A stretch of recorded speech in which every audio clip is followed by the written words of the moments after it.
Breaking news here, a cybersecurity breach was confirmed just moments ago. Our sources report that the attackers gained access via the CEO's smartphone. Corporate information already leaked includes the company's long-term strategic plan, along with details of recently approved merger with their primary competitor. Inside sources report PII is also at risk. We've reached out for a comment from the CEO, but we're unable to speak with her. When the market opens tomorrow, their share price is expected to... The world has changed, and your security needs to change with it. Hi, everyone, and welcome to today's webinar called Securing the Mobile Enterprise Spectrum of Risk, where we're going to be talking more about how the world has changed as we're moving to a mobile-enabled workforce. My name is Nick Fisher. I'm the Director of Product Marketing at Lookout. I'm joined by Fayez Desai, who is the Director of Sales Engineering. We're excited to talk through the spectrum of mobile risk and answer some questions about how organizations should be thinking about securing mobility. We've got some live threat demos that we're going to be showing you as well.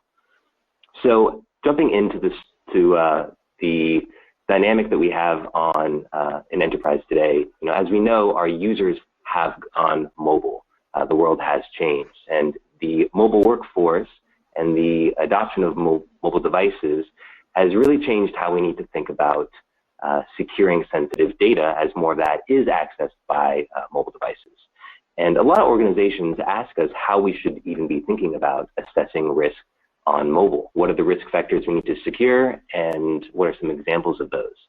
So Lookout has put out a mobile risk matrix where we outline the different vectors of attack and components of risk that organizations should be thinking about. We're going to talk through some of these today and give you some statistics on what we're seeing in the enterprise customers that Lookout has from a detection standpoint of these mobile risks.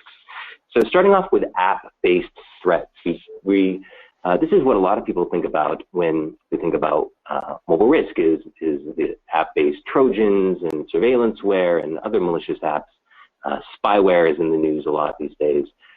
These are things that are intending to do harm to the organization, targeting organizations through the app vector. But that's just one vector that organizations need to be thinking about. The other is on the device vector. So device-level attacks, such as operating system compromise attacks, include things like auto-rooting, malware on Android devices. The well-known Pegasus attack, which was a very sophisticated piece of spyware targeting iOS devices, is another example of an attack that leverages a privilege escalation on the operating system to steal enterprise data and spy on the user. Network attacks are another vector that a lot of organizations ask us about. And these are things like a man-in-the-middle attack, whereby a targeted attacker might try to get in line with the network traffic by tricking the end user into connecting to a rogue access point, getting them to install something like a root certificate authority, which allows the encrypted data to be viewed in transit. This is an example of a way that a network attack can compromise and present risk to the organization. Web and content includes things like phishing attacks, drive-by downloads, an employee visiting a malicious website and downloading files from there. Another way that threats can compromise the organization through the web and content vector. So again, threats are areas where there's an intent to do harm, but there's another layer of this as well. These are the vulnerabilities in the software, not necessarily an intent to do harm, but a vulnerability of the operating system or of the application that leaves the organization exposed and increases their risk. So one way to think about this is across the same four vectors. When it comes to applications, it's interesting to think about how mobile apps are built these days and what that means for mobile risk. Mobile applications are not traditionally built from the ground up, from scratch. They're often using existing code libraries and more assembled from those code libraries. And this presents some additional risks from a development standpoint, whereby you're not sure if those best coding practices were used. So for example, Apple has recently been requiring that, or encouraging app developers to use something called ATS, App Transport Security. This is a requirement that the application uses best practices for encrypting data in transit. but it's not actually being enforced today. And so you need visibility into the apps that were not developed with those best practices in place. On the device vector for software vulnerabilities, this includes things like out-of-date operating systems. We know the importance of patching your operating system to staying free of vulnerabilities, and you need to have visibility into the devices that are out of date and potentially are exposed to known CVEs or vulnerabilities. I'm not going to go through every example here. I want to move on to the third component here, which is sort of behavior and configurations.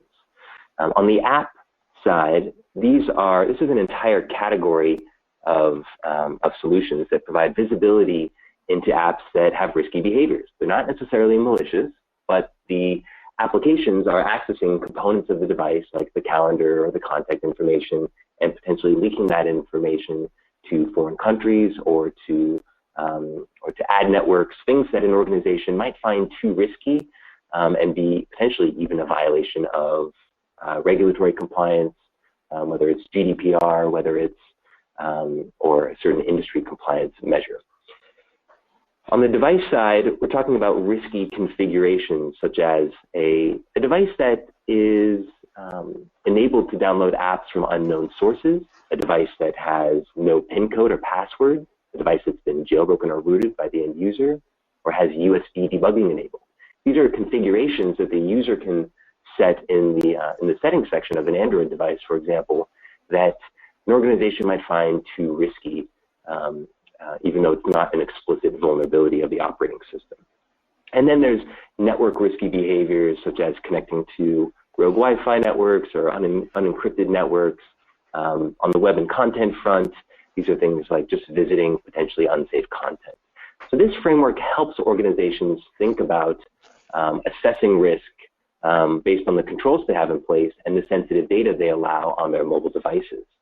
What we want to do is talk a bit more about some of the compliance considerations here. So whether you're subject to specific industry regulations like HIPAA or subject to GDPR, in that you have a lot of personal customer data being accessed by mobile devices, all these security policies that you've applied to your fixed endpoints, like your PCs, now need to be extended to mobile if you're starting to allow more sensitive data there.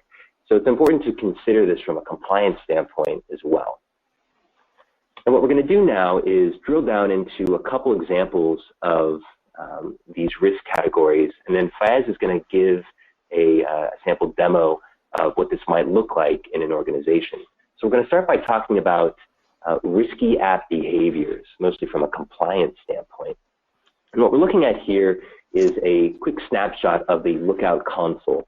And the data being presented in this dashboard is actually representative of the average enterprise in our customer base.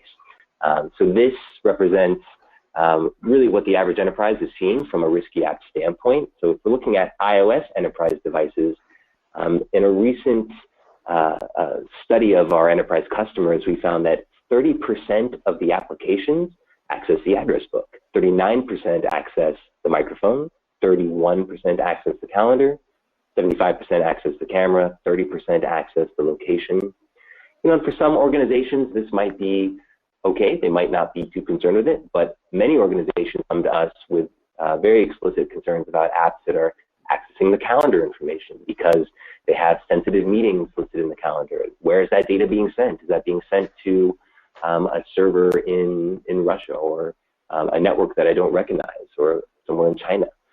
Where is that being sent? And I want, at the very least, visibility into that such that I can then set policy against it.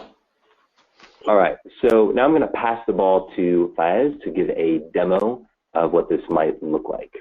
Thanks, Nick. So as Nick was mentioning, most important part is for enterprises to have a visibility, not necessarily only visibility, but actionable visibility, so you can take action around the specific behavior of the application or vulnerability. In this case, I'm sharing here an example of an app which may be not compliant to a specific policy enterprise want to build. On the left-hand side, what you're seeing is a Lookout for Work app for an iOS. On the right-hand side, it has What I'm sharing here is Lookout console. Here, Lookout console allows you to build a simple policy such as show me all the apps which are accessing my calendar as well as connect it to Twitter. Now, calendar can be extremely sensitive if you're not keeping in mind where the information is transmitted to. So in this case, I built this policy called iOS calendar and Twitter. Now I'm going to show you a real life example. The one thing which you need to keep in mind when you want to enforce the compliance rule is you don't want to get in a way of productivity. You need to make it as seamless as possible for user to use the device and remain productive. So in this case, I'm just going to go on I'm going to go on my device, and this is a normal device. This is actually my work device. As a user, I can just simply go to an app store and just going to go ahead and download a productivity app such as Mobile Day. Now, in this example, I'm just picking up on Mobile Day because I specifically wrote a policy which allows me to look at Mobile Day, what it's doing, and in this specific case, just to demonstrate the functionality, actually block Mobile Day. So I'm just going to go ahead and, as a user, I'm just downloading this particular app. It's a productivity app. When it's downloaded, it asks me for a couple of permissions. So I downloaded the app. Now it just basically asks me that, can I send notification? As a user, obviously I say yes. As I continue, before I go to the next one, you can see on the top, Lookout notified saying that new issue was found. Now, this is benign app. There's nothing malicious about it. As a user, I get a little bit concerned. So I can either click on that notification, or as a user, I can just go on a Lookout. Now, at this point, it's very important for user to understand the risk associated with this specific app. Otherwise, it will create tons of IT calls. Now, in this case, I click on the app, and what you see is you can clearly read that this application violates the policy set by the company to keep the information safe. The app violates the company. It also tells you the name of the policy it violates. So in that case, as long as the user is trained, basically now you prevented an app which can exfiltrate the calendar information. By the way, Mobile Day in this case is just to demonstrate demo app. There is nothing malicious about this app, or it doesn't actually violate any policies. I'm just going to go ahead and delete this app just to demonstrate. The moment I delete the app, it will be cleared, and all my functionality will be restored. So that's an example of building a compliance policy without going in bits and bytes and analyzing every single app in App Store as well as third-party app stores. That I'll pass it back to Nick again. Thanks, Fayez. Appreciate that. As we saw, this was an example of a application that was not necessarily malicious, but was too risky potentially for an organization. And we showed the ability to set policy against applications that violate a certain behavior, so you can manage that at scale. Moving across the app vector in the risk matrix, I want to move up and talk more about threats, right? These are applications that are actually intending to do harm, and most organizations consider these of the highest risk based on that intent. So again, these are things like spyware, surveillanceware, Trojans, etc. So what have we been seeing across our enterprise customers in this risk category? Again, here's a look at the dashboard. If we drill down into the malware component, this is what we see across iOS and Android. On Android, about 47 out of 1,000 Android enterprise devices encounter an app-based threat, and this is in a given 6-month period. As you might expect, the number is a bit lower on iOS. We only see about 1 in 1,000 iOS devices encountering an app-based threat. But if you do the math on your own enterprise deployment, a lot of organizations think that encounter rate is still something you absolutely need visibility into. Most organizations that we talk to have several of these on their network. Drilling down a bit further into the Android apps, we see 1% of those actually being Trojans that are attempting to steal that data. And surveillanceware is sort of a category of of spyware that is attempting to capture a lot of sensitive data from the device in order to track it and log information. So with these stats, we also felt it would be interesting for you guys to see a app-based threat in action. So I'm going to pass it back to Fayez to show you what that might look like. Thanks, Nick. So I'm going to show you here a demonstration of an iOS device which is going to be attacked by a surveillanceware. And attacker's command and control server is shown here on the right-hand side. There's a perception that iOS device need to be jailbroken in order to download apps on the device, but that's completely not true. There are various ways on which a user can download apps on a device, and the term used is sideloading. And it's important to note that sideloading is biggest threat vector for the enterprise on the iOS ecosystem. Now, sideloading normally starts through a phishing attack. It can start from a normal email or a text message coming to you via URL. Here in this case, I receive an email. I just basically, what I'm going to do here is I'm going to quickly, for this particular demonstration, I'm just going to paste that URL here, which was just a clickable link I received via email. When I click on this, the first notification I get is, do I want to open iTunes? Now, this is a typical Apple message, and it looks legit when Apple message pops up like this. So I click on open. The next thing it tells me or asks me is, do you want to download? And if you read carefully here, it just basically gives you the source from where you are downloading this app. In this case, it's a Dropbox. It can be any server from where you receive the link. Now, I click on install, and what happens is the app starts installing. Now, just a quick background here. This is a conferencing app. The attacker told you to put your credential in order for you to have video conferencing with the attacker. So in this case, user launches the app, and the app asks two simple information. One is, please enter your Active Directory credential. Now, as a user, obviously, I'm just going to follow the instruction, and I'm going to say, test@xyz.com, as well as I will put my corporate password. Now, this can be my real corporate password, which I'm entering. I log in here, and I get an error. Internet connection is appearing online. This particular app is asking me now, would you like to access microphone? Obviously, it's a web chat. Obviously, I would want to allow, so I say, okay, let's get it. But I still have a network error appear on my device. You can see very quickly on the right-hand side, the command and control server now has my Active Directory credential in real time. Not only that, it has a button called Listen and Stop.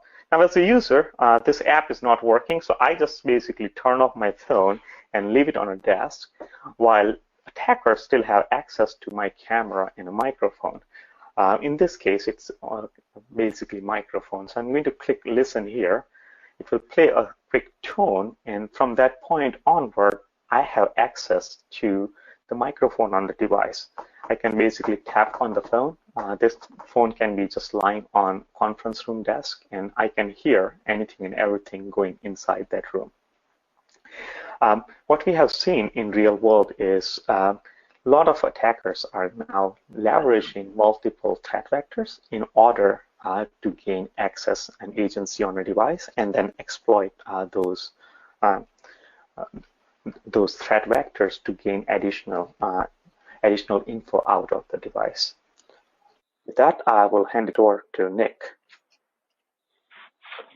Thanks, Fayez. I want to reiterate a good point he made earlier as well, and that's a common misconception we hear from some of our the enterprise organizations we talk to, and that's around how can someone put a application onto my iOS device if it's not jailbroken and it doesn't come from the official app store. And what Fayez demonstrated was really the ease at which you can sideload an application that may be a benign game that your kid is downloading from a game app store, or it may be something more nefarious.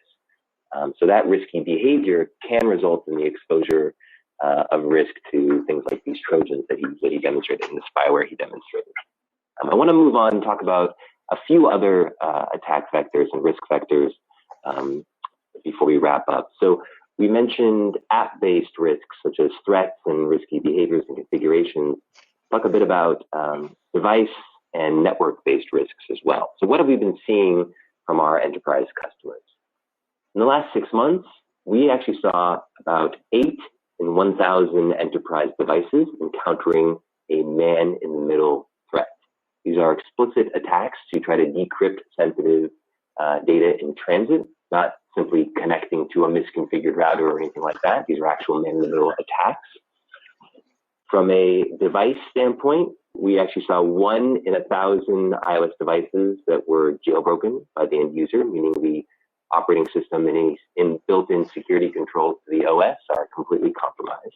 On the Android side, we saw a bit more prevalence, about 5 in 1,000 Android devices being rooted by the end user. And then we talked a bit about side-loaded apps earlier. We saw about 110 of 1,000 iOS enterprise devices encountering a side-loaded app. Now, some of these are an employee testing out one of their friends' in-house built, developed applications that are typically okay, but others, the sources are more unknown and nefarious. So having visibility into those applications that did not go through official App Store review is very important to a lot of the organizations we talk to. We're going to go back to the man-in-the-middle discussion here, and I think it's important to demonstrate what a man-in-the-middle attack might actually look like for an organization, just to experience how that can take place in a targeted attack environment. So Fayez, I'll pass it back to you to show what that might look like. Thanks, Nick. Before we jump onto the network-based attack, I think one important point you made about side-loaded app as well. Most importantly, those side-loaded app does not go through Apple Store review, iTunes Store review, and it's important for enterprises to have visibility on those apps. One thing I did not show earlier in a demonstration was Lookout provides you that actionable insight on those side-loaded apps. So I want to do a quick demo here and go to a website which allows me to download a bunch of apps. So in this case, basically, this particular website has multiple apps which allows me to download. You saw the similar pop-up came up when I tried to download an app, and the moment the app gets downloaded on the device, Lookout will scan the device and let the user know. In this case, now it says a new threat was found on the device. Not only that, the action was taken by the backend compliance engine. So in this case, now you have noticed at the bottom, you have only the phone mark. Previously, there was Safari, which is taken away because this device is under attack.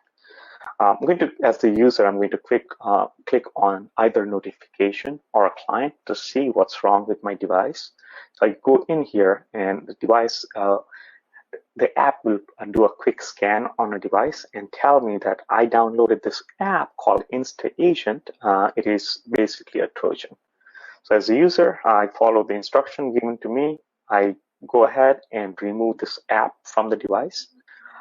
The moment I remove this app from the device, Lookout will scan the device and notice that the app is gone. Now, user does not need to make a call to IT or any of those sort of actions. IT has set up Lookout for once. It will enforce the policies as well as will reinforce the application back on the device, and device comes back in compliance. Now, in this case, I remove the app, and you can see the Safari is back at the bottom along with the phone. And this can be your corporate access, or which can be your Active Directory credentials in case of Microsoft environment, or it can be any managed apps, email, calendar, and so on. Let's look at a man-in-the-middle demo now. I have a very simple setup here. I have this network penetration tool called Wi-Fi Pineapple, which allows white hat hackers as well as black hat hackers to do network penetration testing. This tool allows you to broadcast 2 radios. One will connecting to the internet. The second one is broadcasted so attackers' device connect to this. I have the second tool called Charles Proxy, which allows me to see traffic flowing from a victim's device to the internet. It's fairly straightforward setup. There is nothing proprietary about this setup. If you want to see HTTPS traffic, you have to lure victim to install a configuration profile on an iOS device, which can be done by simple phishing or social media engineering. In this case, we got our victim to install a configuration profile. Now, what I want to show you is, as a user, I'm just going to go ahead and connect myself to a network which is being broadcasted by Pineapple. So as a user, I'm just going to go ahead and turn on my Wi-Fi, and I'll be connecting to a network called the internet. The moment I try to connect it, Lookout detects that there is something malicious about this particular network. And on the right-hand side, you can see the traffic is flowing freely through Charles, and I can see not only HTTP but HTTPS traffic on the Charles. As a user, I got notified by Lookout that there is something wrong with this network. Out of curiosity, I can go into Lookout app to see what else is happening, or what is the reason why this particular network is bad, and I can get all the information from here. At the same time, Lookout will notify backend, so the policy can be enforced on the specific device. As a user now, I know that I have to disconnect from this network. The moment I disconnect from the network, Lookout detects it, and now I can resume my normal work. So from user perspective, it's very unintrusive. It doesn't get in a way of my day-to-day workflow. And from a backend perspective, backend will not only know what kind of attack happened, but how long the device remained connected on this particular bad network.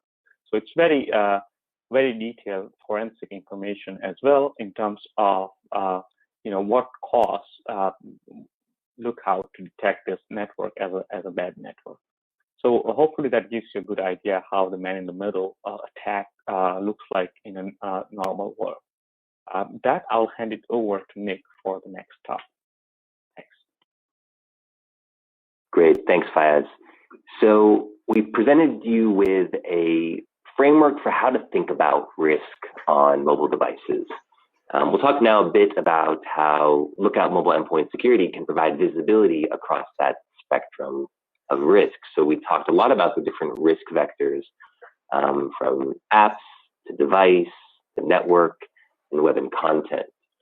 And Lookout provides a lot of visibility across the key features in this risk matrix, including things like Trojans, app vulnerabilities, non-compliant apps that leak data, side-loaded apps, several things on the device front. The advanced OS compromise. In fact, we were instrumental in bringing the Pegasus threat to Apple to get that patched and educating the market on the risks around that kind of spyware, as well as the cousin of Pegasus that existed on Android called Cryosaur. We'll talk a bit more about that in a second. Lots of things like unpatched devices, giving visibility into known CVEs on mobile, risky device configurations, and user-initiated jailbreak and root is a key component of visibility across the device-based attack vectors. And then on the network front, things like man-in-the-middle attacks, the different ways that data can be decrypted and compromised in transit, like host certificate hijacking, techniques like SSL strip or TLS protocol downgrade, or connections to rogue Wi-Fi networks. And then finally, on the web and content front, giving visibility into phishing attacks. So we saw an example of a phishing attack that Fayaz showed earlier in the app-based threat demo. If you're tricked into downloading an application, well, what if that app is hosted on a malicious website, a known malicious website? Stopping the attack at that level is critical. And then other things like visibility into employees that are browsing to apps or websites that are known to be risky. So this is a sample of the way we provide visibility across that spectrum of risk. how does it actually work when we're trying to control that risk on mobile? So you have a mobile device that is mobile enabled and thus accessing corporate data on the go. And when it's enrolled in Lookout, the Lookout console is in constant connection with the Lookout security cloud, and Lookout security policy has been set in that console. Now, through a API integration using our mobile risk API, we're able to connect the Lookout security cloud and your console with the MDMs you typically use to manage those devices. And we've got a wide range of MDMs and access points, including AirWatch, Mobile Iron, Intune, and others. And through that, Lookout is able to assess the risk of the device based on the spectrum of risk we talked about earlier. If we detect something that is a violation of that security policy that you set, we'll pass that to the MDM as part of the conditional access flow and trigger a remediation and blocking of that corporate data. Additionally, we integrate with your SIM systems using that same mobile risk API, so you can get a list of get full visibility into all the security events coming from mobile into one central pane of glass, so you can manage your incident response workflows in a centralized way. Let's talk a bit more about the Lookout security cloud and really what sets us apart. Lookout's been securing mobile for users for over 10 years now. And through that, we've collected a lot of security telemetry from over 100 million mobile devices across 150 plus different countries. And this device network gives us a lot of data as well. So through that, we've actually collected over 40 million unique app binaries and analyzed those to identify metadata and trends across those applications, which we use to flag novel malware. And we've really got this big culture of focusing on innovation at Lookout here. And that's demonstrated by the fact that we've got over 110 granted patents for these mobile security technologies. Things that really make Lookout stand out from this front is that massive global device network I talked about earlier. And through that network and other sources, we get a lot of data, which we then apply machine learning algorithms to detect malware and malicious activity at scale. We take a cloud-first but device-assisted approach, whereby we maintain a really light footprint on the device. But if there are times when we need to leverage the on-device detection engine, say if you lose connectivity, we're able to do that as well. But most of the engine is done in the cloud to maintain that light footprint and make sure that the security IOCs and policies on the device are not compromised by downloading the app and reverse engineering it. And finally, I'll talk about the comprehensive security capabilities of Lookout and drill down into that a bit further. So when we talk about the comprehensive security capabilities, we're really talking about the combination of two categories that are defined by Gartner as mobile threat defense and mobile app reputation services. So mobile threat defense includes things like protection against app, network, device-based threats, having custom threat policies to manage those threats and be able to pass that to your MDM for remediation. On the Mars front, this is looking at applications that are not necessarily threats, but might be a compliance violation because of the risky behaviors that we talked about earlier. And a key part of this is the ability to set custom policies against those risky app behaviors so you can manage that risk at scale. And a lot of organizations use this to stay in compliance through an app blacklisting approach, whereby they'll look at the apps at scale, monitor those policies, and decide certain apps are not compliant with those policies, and they'll blacklist those applications. Moreover, you have the ability to upload applications that you build in-house through an enterprise app review feature. So if you've outsourced the application development to an ISV, or you do it in-house, the dynamic of how mobile apps are built requires that you do need to still vet those applications, because they're typically not going through official App Store review before you push them out directly to your employees. So we offer a feature on that as well. This is really important.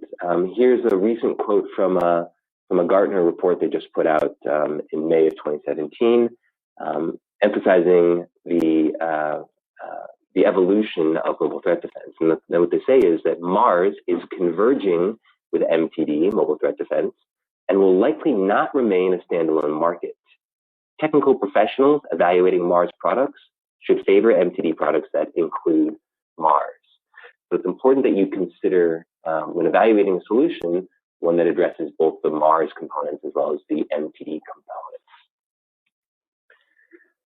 All right, that brings us to the end of the webinar. I want to thank Fayaz for giving us some threat demos into what these risks might look like on a real network. If you want to learn more about the spectrum of risk, go ahead and visit lookout.com, where you can download a lot of reports and a lot more stats on what we found in our enterprise deployments. Until next time, thank you.